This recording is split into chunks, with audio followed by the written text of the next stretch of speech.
Don't know why you left me bleeding.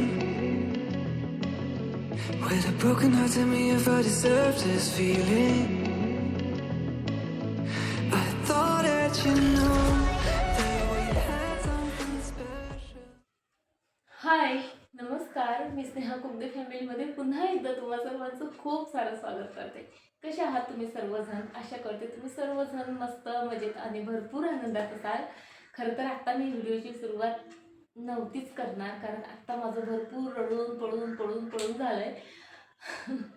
कारण असं काही सिरियस नाही आहे, खरं सांगते तर तुमच्यासोबत मी लग्नाची स्टोरी शेअर करते आहे. आणि आजचा जर व्हिडिओ तुम्ही बघितला असेल तर पाठवणीचा, आणि ते फोटो पाहताना किंवा तो व्हिडिओ बनवताना व्हॉइस ओव्हर करताना मला इतकं भरून येत होतं. आज व्हॉइस ओव्हर कसं केलं ना माझं मलाच माहीत.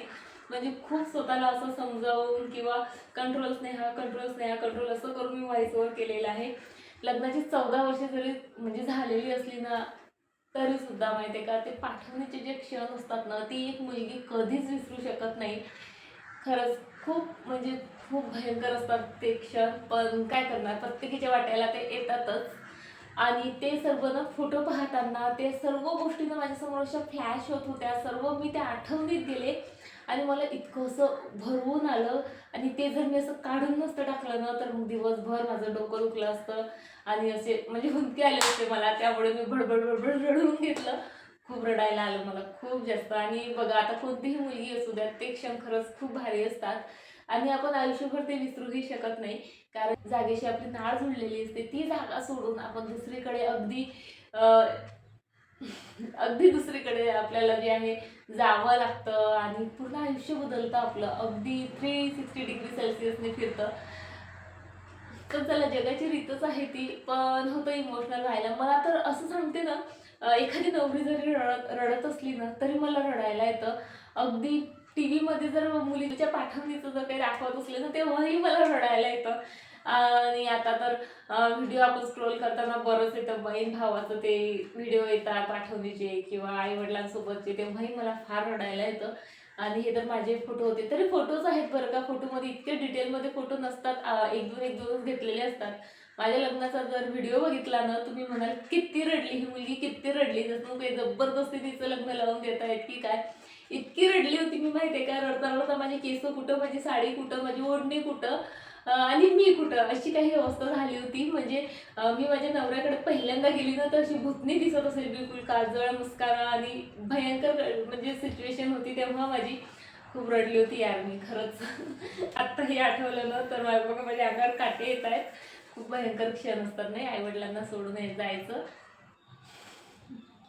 पण किती बघा ना, तेव्हा आपण म्हणजे सोडून यायचं असतं म्हणून किती रडतो. आणि आता आईकडे जायचं असतं तर आपण म्हणजे नवरा तर आहेच, म्हणजे म्हणतच असतो कशाला जाते काय जाते, पण आपल्यालाही असं वाटतं अरे यार आपण जाऊ, पण आपली ही कामं राहिली ती कामं राहिली.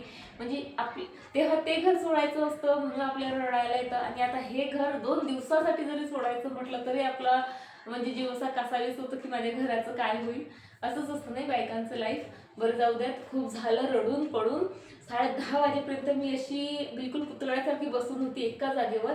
आता पटपट सर्व आवरलं, घरं झाडलेलं वगैरे होतं, मी पोछा मारला, मस्त फ्रेश झाली. आणि हो, आज आहे भोगी. मुलांचा टिफिन दिला तेव्हाच भाजी एक्स्ट्राची करून घेतली. म्हणजे माझा स्वयंपाकही बनवून झालेला आहे एकतर. आणि त्यानंतर घरात भाजीपालाही नाही आहेत. ही 2 कारणं आहेत माझ्याकडे भोगीची भाजी न बनवण्याची. पण भोगीची भाजी खरंच आजच्या दिवशी खाणं खूप शुभ असतं आणि आपल्या हेल्थच्या दृष्टीने भरपूर बेनिफिशियल असतं. त्यामुळे ती तर मी बनवणारच आहे. पण भाजीपाला नाही आहे म्हणून सर्वात आधी मी काय करते, आता खरं तर देवपूजा करायची आहे पण ती राहू देते बाजूला. आता सकाळी कसा फ्रेश भाजीपाला मिळतो म्हणून जाऊन आधी भाजीपाला आणते, त्यानंतर पूजा पाठ वगैरे करते, देवाचा नैवेद्य बनवते. जरा वेळच होईल आज, जर आता नाही बनवला तर सायंकाळी बनवेल. आणि सोबतच तिळाचे लाडूही मला आज बनवायचे आहेत. बघा, दरवर्षी माझं असंच होतं, पटकन बनवते करते मी, पण बरोबर तीळ संक्रांतच्या आधीच्या दिवशी जे आहे माझे लाडू बनतात. बरं चला, आता खूप झाली बडबड, आता पटपट जे आहे कामाला लागते. नाही तर इतकी मोठी लिस्ट मी तुम्हाला सांगितली त्यातली कोणतीच कामं माझी होणार नाही. I don't know why you left me bleeding. With a broken heart, tell me if I deserve this feeling. आणि आता ना भाजी आणायला गेली तेव्हा माझं पार्सल आलं होतं. सो त्यांना सांगितलं अश्विनीकडे द्या. आणि यामध्ये बघा तुम्हाला दाखवते काय आले. इतकं वेगवेगळी ज्वेलरी मी ट्राय करते आहे ना. सो हा छान असा मांग टिका ज्याला आपण बिंदी म्हणतो ना तशा टाईपचा आहे. आणि 132ला हे सेट ऑफ 2 मिळालेले आहेत. अरे मला दाखव तर दे. दाखव नाही का किटू. चला आपण बघ ना कसं असते असं फोडणं असतं.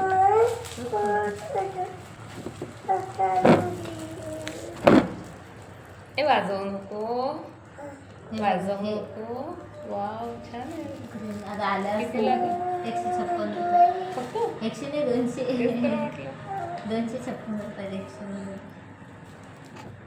मी म्हटलं 2 साड्यावर होते ना, ते आणलं कमी होऊन जाते. सो असं दिसतंय हे काहीतरी. खरंच खूप मस्त दिसतंय. प्रॉपर हेअरस्टाईल वगैरे केल्यावर ते आणखी छान दिसेल. पण मला तरी खूप आवडला आणि एवढ्या कमी किमतीमध्ये ते परवडलं सुद्धा खूप. कसे दिसत आहे मोक्षू. कसे दिसत आहे मोक्षू. इकडे सांग इकडे. कसे दिसत आहे सांग. कसे दिसत आहे मोष्टो. कसे असते मस्त कसं असते हाताने कर. मस्त कसं असते असं असते हा मस्त. कशी असते अच्छा अच्छा असते अच्छा अच्छा. I don't know why you left me bleeding with a broken heart and your first served this feeling. I thought that you knew. आणि इथे बघा सर्व भाजी व्यवस्थित क्लीन करून ठेवली इथे प्लेटमध्ये. आज तेवढ्या वेळात जे आहे आता माझे देव छान क्लीन केलेत. मी देवांना आंघोळ मी रोजच घालते पण आज मस्त असे क्लीन केलेत. आणि हो मी म्हणजे पितांबरीने जे आहे देव क्लीन करत असते. मी बऱ्याचदा ऐकलं नाही करायला पाहिजे पण मी पितांबरीनेच क्लीन करते कारण दुसरं कोणतं ऑप्शन नाही. आणि दह्याने केलं की लगेच देवनं हिरवट पडतात त्यामुळे मग पितांबरीने मस्त क्लीन केलेत. देव पूजेची सर्व भांडीही क्लीन करून झालीत माझी. चला आता पूजा करते. भाजी घ्यायला गेली ना तर तिथे मला हा छान कढीपत्ता आणि पुदिनाही दिसला. तोही अगदी फ्रेश. सो तोही घेऊन आले. तोही मी धुवून ठेवला होता. आता ना त्यातलं पाणी व्यवस्थित झरलं म्हणून डब्यांमध्ये व्यवस्थित साठवून ठेवते आहे. भरपूर दिवस झाले मुलांचं चाललेलं मम्मा पाणीपुरी बनव पण पुदिना काही नव्हता. आता आज उद्या कधीतरी बनवून देईल. सो गोबीच्या भाजीची सर्व तयारी इथे माझी करून झालेली आहे. चला आता पटकन भाजी फोडणी देते. पण त्याआधी मला ना तिळाची थोडीशी पेस्ट बनवून घ्यायची आहे ती बनवते. तिळाची पेस्ट बनवून झाली त्यानंतर लगेच भाजी फोडणी द्यायला सुरुवात केली. अगदी नॉर्मल आपण जसे भाजी करतो ना आपली डेलीची तशीच मी बनवते आहे. फक्त त्यामध्ये तिळाची पेस्ट घालणार आहे मी. सो आधी मोहरी आणि जिरं तडतडल्यानंतर बघा कांदा टोमॅटो छान घातलं आणि त्यानंतर तिखट मीठ हळद आणि मसाले वगैरे घातले. मसाले वगैरे छान व्यवस्थित शिजून झाले की त्यामध्ये इथे मी तिळाची पेस्ट घातली. 2-1 मिनटं छान व्यवस्थित मिक्स केल्यानंतर आता इथे घालायच्या आपल्याला मिक्स भाज्या. मिक्स भाज्यांमध्ये म्हणजे सर्वच भाज्या घेतल्या मी. यामध्ये ना पोपटीच्या भाज्या वगैरेंचा जास्त मान असतो. हरभरे बोरं आंबट चुका शेपू म्हणजे खूप काही काही यामध्ये घातलं आहे मी आज. आणि खरंच खूप छान लागते ही भाजी.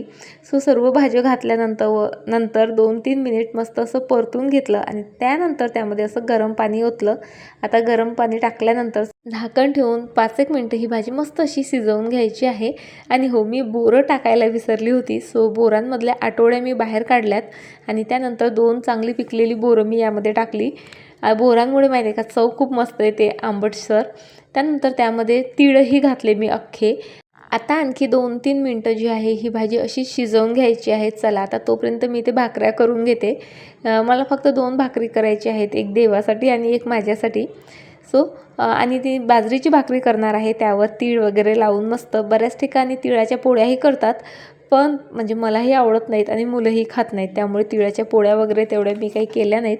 पण भाजी बघा काय मस्त बनली. इतका मस्त असा सुगंध पसरला होता ना घरभर. खूप छान लागते ही भाजी. तुम्ही नसेल बनवली ना आजपर्यंत नक्की बनवून बघा. आजच्या दिवशी विशेष तिचा मान असतो. देवाला नैवेद्यासाठी असते पण तशीही ती हेल्थसाठी खूप चांगली असते त्यामुळे आपण अधीमधी कधीही ती बनवून खाऊ शकतो. चला आता देवाला नैवेद्य वगैरे दाखवून झाला माझा. आणि आता मी पण मस्त असं जेवण करते आणि खरंच भाजी खूप टेस्टी बनते ही. नसेल ट्राय केली ना तुम्ही एकदा नक्की ट्राय करून बघा. तो चला फायनली मी इथे तिळाचे लाडू बनवायला घेतलेले आहेत. बघा खाणारे असतील ना तर आपल्याला बनवण्यात इंटरेस्ट येतो, पण इथे इतकी नाटकं असतात. पिऊ तिळाचे लाडू खात नाहीत, आरोहीच्या पप्पांना तिळाचे लाडू आवडतात पण गोड ते टाळतात, तो तेही पाहिजे तसे खात नाहीत. मग खाणारी असते आरू आणि मी. आरू पण तिळाचे लाडू खायला जरा नखरे करते, शेंगदाण्याची ती आवडून खाते वाटेल तर. सो तरी सुद्धा मी इथे अर्धा किलो तिळाचे लाडू बनवणार आहे, कारण तिळाचे लाडू खाणं या सीझनमध्ये खरंच आपल्या शरीरासाठी खूप जास्त महत्त्वाचं असतं.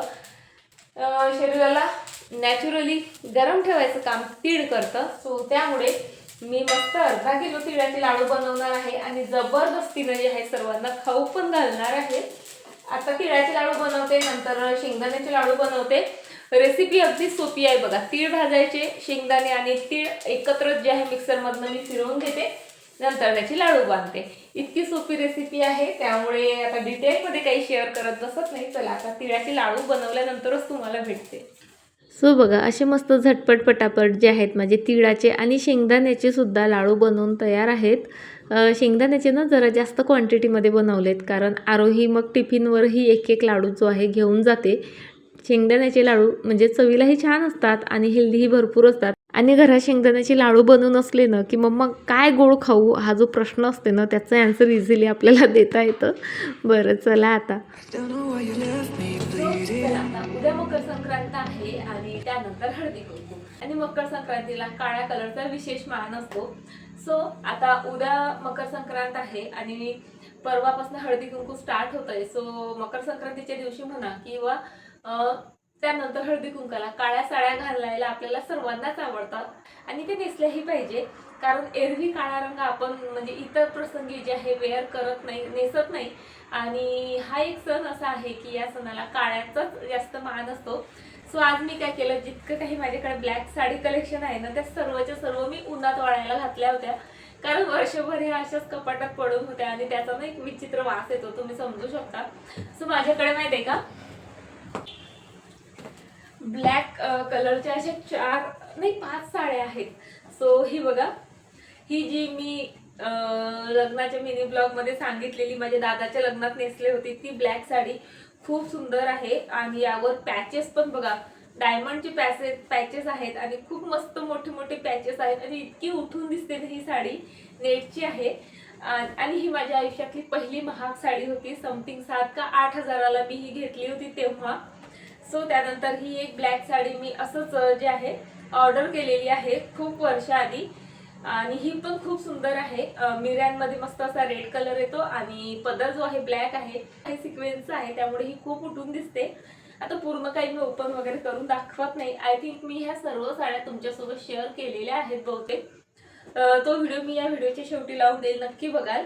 त्यानंतर ही एक साडी आहे, यामध्ये पिंक, रेड, ब्लॅक आणि व्हाईट सर्वच कलर आहेत, पण ब्लॅक जास्त आहे त्यामुळे ही ब्लॅक कलर मध्येच मोडते. आणि त्यानंतर ही एक साडी आहे, ही तर अगदी 500ला आहे फक्त. बघा मध्ये मध्ये मला वाटते 18-19 मध्ये फ्रिलच्या साड्यांचा ट्रेंड होता, सो तेव्हा मी घेतलेली. सो हिचा पदर ब्लॅक आहे आणि खाली जी झालर आहे तीही ब्लॅक आहे आणि मध्ये जो आहे असा मस्त मरून कलर आहे. आणि त्यानंतर ही साडी तर खूपदा बघितली असेल तुम्ही माझ्या अंगावर. ही माझी म्हणजे खूप जास्त फेवरेट साडी आहे. हिचा पण जो आहे फोटो साईडला लावून देते मी ना, आधी घड्या वगैरे घातल्या आणि नंतर माझ्या लक्षात आलं अरे तुमच्यासोबत शेअर करावं म्हणून. सो अशा ह्या 4-5 ब्लॅक शेडमध्ये साड्या आहेत माझ्याकडे आणि ह्या सर्वच माझ्या भरपूर आवडीच्या आहेत, फक्त ही एक सोडली तर. कारण कसं अशा साड्या ज्या ट्रेंडमध्ये असतात, ज्या आपल्याला भरपूर आवडतात फक्त तेव्हा, नंतर ज्या आहेत त्या नेसण्याविषयी वाटत नाहीत एकदा का त्याची फॅशन गेली की. पण ह्या ज्या सिंपल साड्या आहेत ना, ह्या मी नेहमी वेअर करत असते अगदी कुठेही. बरं चला, मकर संक्रांतीला काळाच कलर का नेसतात यामागची एक पौराणिक कथा तुम्हाला सांगते. जर माहीत असेल तुम्हाला तर असं मला कमेंट करून सांगा, आणि माहीत नसेल तरीही सांगा की ताई तुझ्यामुळे नवीन माहिती मिळाली म्हणून. सो सूर्यदेवाचे पुत्र आहेत शनिदेव, हे तुम्हाला माहीतच असेल. शनिदेवांचं आणि सूर्यदेवांचं सुरुवातीपासूनच खूप काही असं छान असं नातं नव्हतं. दोघांचे नेहमी खटके उडायचे आणि त्यापुढे काय व्हायचं ना, एक दिवस राग सूर्यदेवानी शनिदेवांचं घरच जाळून टाकलं आणि तेव्हा मग हे नातं आणखी दुरावलं. पण एक दिवस सूर्यदेवालाच रिअलाइज झालं की अरे आपण म्हणजे खूप दिवस झाले त्या गोष्टीला, आपण असा राग धरून ठेवणं चांगलं नाही. म्हणून सूर्यदेव स्वतःहून जे आहे शनिदेवांकडे गेले आणि आपले वडील स्वतःहून येत आहेत म्हटल्यावर शनिदेवानेही अत्यंत प्रेमाने आणि आदराने सूर्यदेवांचे स्वागत केले आणि त्यासाठी त्यांनी काळ्या तीळ वापरलेत. सो तेव्हाच जे आहे ते सर्व स्वागत वगैरे पाहून सूर्यदेव भरपूर आनंदित झाले आणि त्यांनी शनिदेवाला तर भरपूर आशीर्वाद दिलेच, पण त्यासोबत जे आहे त्यांनी म्हटलं की जो कोणी आजच्या दिवशी, म्हणजे तो दिवस होता मकर संक्रांतीचा, जो कोणी आजच्या दिवशी मला काळे तीळ अर्पण करेल त्याच्या जीवनातील सर्व अडथळे मी दूर करेल आणि माझे आशीर्वाद नेहमी त्यांच्या सोबत राहील. सो काळा रंग हा नेहमीच म्हणजे राग, द्वेष, अहंकार या गोष्टींचंच प्रतीक नसून जे आहे काळा रंग म्हणजे राग, द्वेष, अहंकार दूर करून जे आहे प्रेमाचा, सलोख्याचा आणि मतभेद दूर करण्याचे प्रतीक आहे. आणि त्यामुळे जे आहे काळा रंग आपण मकर संक्रांतीच्या दिवशी आणि त्या 8-10 दिवसात नेसला पाहिजे असं जे आहे मान्यता आहे. ही झाली पौराणिक कथा, पण त्यामागे एक सायंटिफिक रिझनही आहे बघा. आता थंडी भयंकर वाढलेली असते आणि काळा रंग हा उष्णता शोषक असतो, तो उष्णता शोषून घेत असतो आणि आता सध्या तरी आपल्याला उष्णतेची भरपूर गरज असते. त्यामुळे या दिवसांमध्ये काळा रंग नेसला जातो, घातला जातो, परिधान केला जातो, ज्यामुळे आपलं शरीर जे आहे मस्त गरम राहतं. सो हे 2 कारणं आहेत काळ्या साड्या या सीझनमध्ये मकर संक्रांतीच्या दिवसांमध्ये नेसण्याचा. सो चला मग ही माझी छोटीशी पौराणिक कथा आणि माझ्या ह्या साड्या तुम्हाला आवडल्या असतील अशी अपेक्षा करते. माहीत आहे मला पूर्ण नाही दाखवल्यात मी तुम्हाला, कारण आता ना भरपूर वेळ झालेला आहे आणि माझ्याकडे रिंग लाईट वगैरे वगैरे काही नाही, त्यामुळे आता दाखवल्या ना तरी त्या काही तुम्हाला व्यवस्थित दिसणारच नाही. म्हणून तेवढा खटाटोप मी काही करत नाही, घड्या काही मोडत नाही. आणि पण आशा करते तुम्हाला आवडले असतील. फोटो साईडला लावते मी. चला मग आजचा छोटासा व्हिडिओ तुम्हाला कसा वाटला हे तुम्ही मला नक्की कमेंट करून सांगा. आय होप तुम्हाला नक्कीच आवडला असेल तर लाईक करा, शेअर करा आणि छान छान कमेंट करा. पुन्हा भेटते तुम्हाला अशाच एका छान व्हिडिओमध्ये. तोपर्यंत फ्रेंड्स स्वतःची काळजी घ्या. बाय.